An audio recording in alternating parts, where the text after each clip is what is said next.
Hello students, कैसे हो आप सब लोग। आज हम लोग बात करें मैनेजमेंट अकाउंटिंग के आईएमपी क्वेश्चंस के बारे में।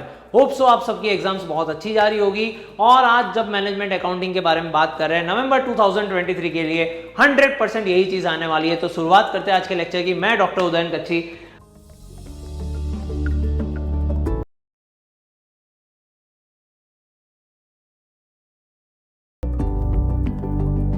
इस लेक्चर के अंदर अगर हम लोग बात करें, सबसे पहले इसके अंदर कुछ देख लेते हैं आपके कोर्सेज के अंदर क्या क्या चीज़ है। सबसे पहला यूनिट नंबर 1 जो है वो थियरी और कुछ छोटे सम से इसको डेफिनेटली कर लेने, इसको छोड़ मत देना। इसके बहुत छोटे सम्स होते हैं, बता दूंगा कौन कौन से सम्स आएंगे।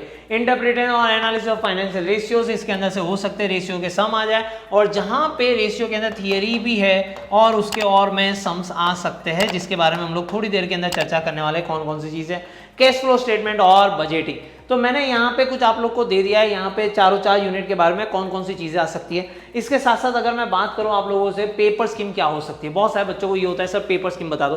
भाई मेरा भाई देखो पेपर स्कीम में ऐसा है, क्वेश्चन नंबर 1 क्योंकि यूनिट नंबर 1 से आता है तो वहां पे थियरी के 2 क्वेश्चन आ सकते हैं 7-7 मार्क के, या तो 14 मार्क का सम आ सकता है। सर सम कौन सा आ सकता है हमें बता दो।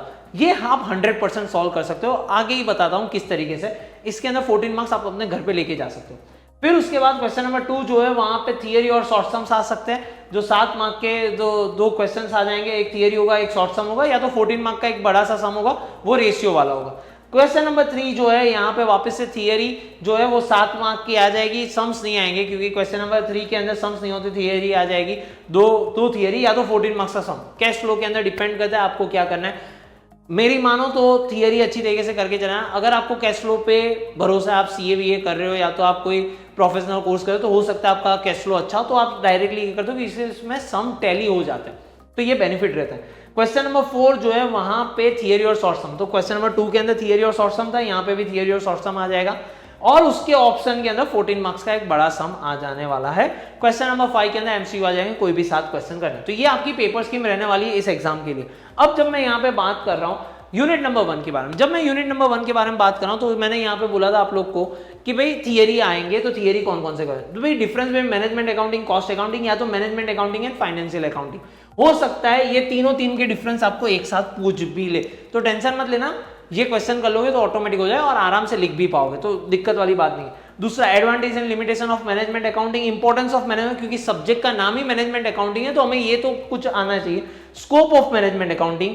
अब इसके साथ साथ यहाँ पे जो हम लोग बात कर रहे हैं, ट्रेंड परसेंटेज सम, कॉमन साइज सम, या तो कंपैरेटिव एनालिसिस सम, ये वाले सम्स आएंगे। बहुत ही इजी होते हैं। ट्रेंड परसेंटेज मतलब परसेंटेज निकालने होते हैं। कंपैरेटिव के अंदर आपको बैलेंस शीट का जो एसेट और लायबिलिटी का दोनों का टोटल सेम ही होता है, उसको 100 ले लो और उसके परसेंटेज को कैलकुलेट कर लो। इलस्ट्रेशंस देख लेना, इसलिए कोई दिक्कत नहीं आएगी।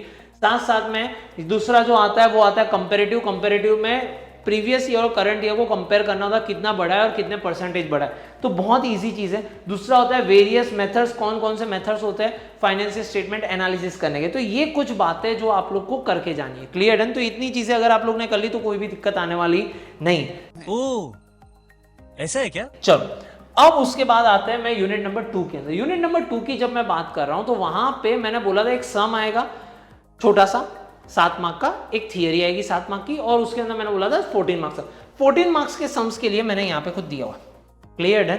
यहाँ पे 5 to 7 रेशियोज पूछ सकते हैं आप लोग को। स्नेहा लिमिटेड, गुजरात सौराष्ट्र समीर लिमिटेड, देवल लिमिटेड, मिसाल। अब ये 5 to 7 ratios, sir 5 to 7 ratios पूछेंगे, पर आपको करने होंगे हर एक चीज के ना 2-2 बार, मतलब हो सकते 2 साल का डेटा दिया हुआ, प्रीवियस ईयर और करंट ईयर। तो आपको लास्ट ईयर का भी फाइंड करना है जीपी रेशियो, करंट ईयर का भी फाइंड करना है जीपी रेशियो।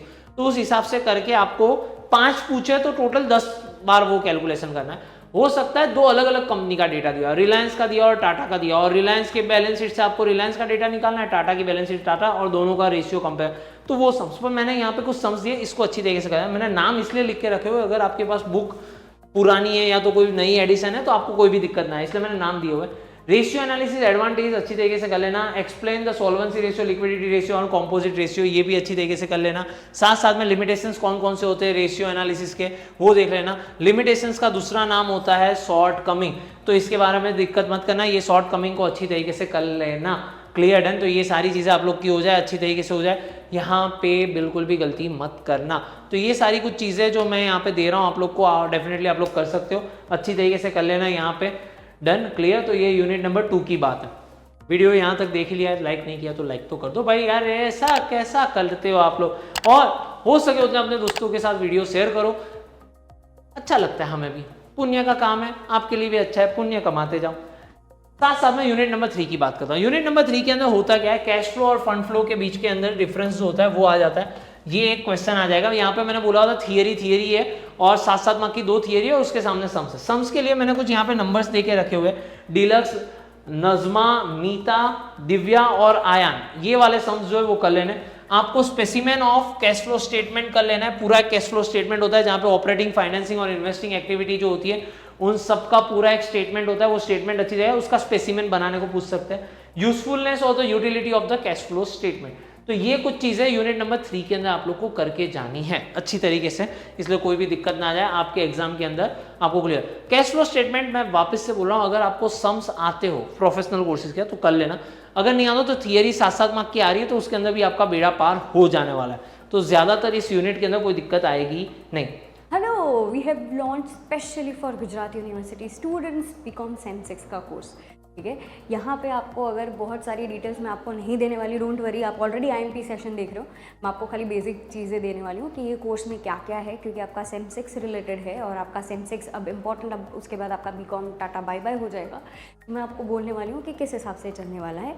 हम जो है ये पूरे कोर्स में आपका 6 सब्जेक्ट्स हम लोग कवर करने वाले हैं, उसमें 3-3 यूनिट्स आपके कवर होंगे और CC हम लोग कवर नहीं करने वाले, ये पहले से मैं बोल दे रही हूँ, इसलिए आपको ऐसा नहीं। ये कोर्स किन लोगों के लिए इंपॉर्टेंट है, जो साथ में CA प्रोफेशनल कोर्सेज कर रहे हैं, CA CS या तो कैट की प्रिपरेशन कर रहे हैं, या तो फिर उन लोगों के लिए भी है जो साथ में जॉब भी कर रहे हैं, क्योंकि हमारा जो पूरा कोर्स स्ट्रक्चर जो बनाया गया है वो यूनिवर्सिटी एग्ज़ाम के पॉइंट ऑफ व्यू से बनाया गया है। उतने ही हम लोग कॉन्सेप्ट करेंगे, कॉन्सेप्ट वैसा ही होगा जो एकदम इजीली आपका हो जाए, सीधी बात, नो बकवास, क्योंकि ये वाला कॉन्सेप्ट देख के जाना उसके रिलेटेड ही समझाएंगे ये वाला। तो उस हिसाब से हम लोगों ने पूरा हमारा कोर्स स्ट्रक्चर डिसाइड किया है, ठीक है।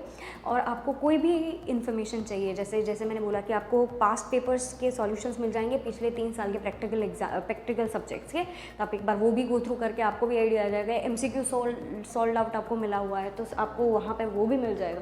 साथ ही साथ में दूसरा एक क्वेश्चन ये आएगा, ये ऑफ़र वैलिड है 30 नवंबर 2023 तक का ही, कि आपको ये प्राइस पे मिलेगा।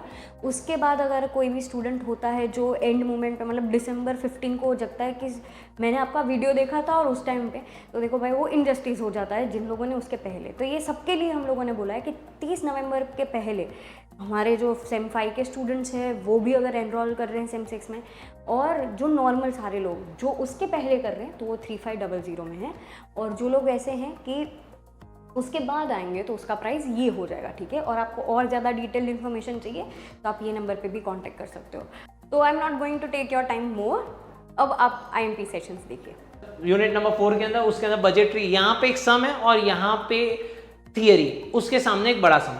बजटरी कंट्रोल और एडवांटेज और लिमिटेशंस, उसके साथ साथ ऑब्जेक्टिव एडवांटेज और जीरो बेस बजटिंग, ये वाले कुछ मैंने यहाँ पे क्वेश्चन है, मैंने यहाँ पे मोस्ट IMP भी लिखा हुआ है तो देख लेना कौन कौन सी चीजें।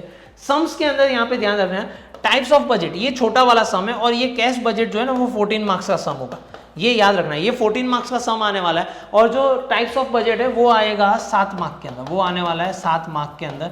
और यहाँ पे टाइप्स ऑफ बजट के अंदर मैंने नंबर दिए है 21 दर्शन कंपनी के पहले वाला सम, 19 आदर्श प्रकाश, 20 में शायद से नाम ही नहीं था इसलिए मैंने नाम नहीं लिखा। कैश बजट के अंदर अमरदीप प्राइवेट लिमिटेड, कृति नूर लिमिटेड, प्रशांत लिमिटेड और अंबिका लिमिटेड। तो ये कुछ क्वेश्चंस है यहाँ पे कैश बजट के अंदर 110% 14 मार्क्स का सम आएगा। कैश बजट बहुत ही इजी होता है, अच्छी तरीके से रख दो, कितने पैसे आ रहे हैं कितने पैसे जा रहे हैं, तो आपको ओपनिंग और क्लोजिंग बैलेंस से पूरा एक लिस्ट बनाना होता है अच्छी है। तो ये पूरा का पूरा यूनिट नंबर 4 मैंने आप लोग को बता दिया, क्लियर, डन। अब MCQs है, MCQs को अच्छी तरीके से कर लेना। क्वेश्चन नंबर 5 के अंदर सारे MCQs हमारे नोट्स जो होते हैं उसके अंदर पोर्टल पे अपलोडेड है, पर इन दैट केस अगर आपके पास नहीं है अभी के लिए तो सेमेस्टर 6 के अंदर वो सारी चीज़ें मिली जाएगी, मैंने कोर्स की इन्फॉर्मेशन दे दी है। All the best for your exams. कुछ डाउट हो कुछ चीज़ें हो तो कमेंट कर सकते हो। अच्छा लगा वीडियो, आपकी एग्जाम्स अच्छी जा रही है तो थैंक यू तो लिख ही सकते हो, जिससे हमें मोटिवेशन मिले ये सारी चीज़ें करने के लिए। मिलते हैं नेक्स्ट IMP लेक्चर सीरीज के अंदर, तब तक के लिए bye bye, see you, tata, आओ जो।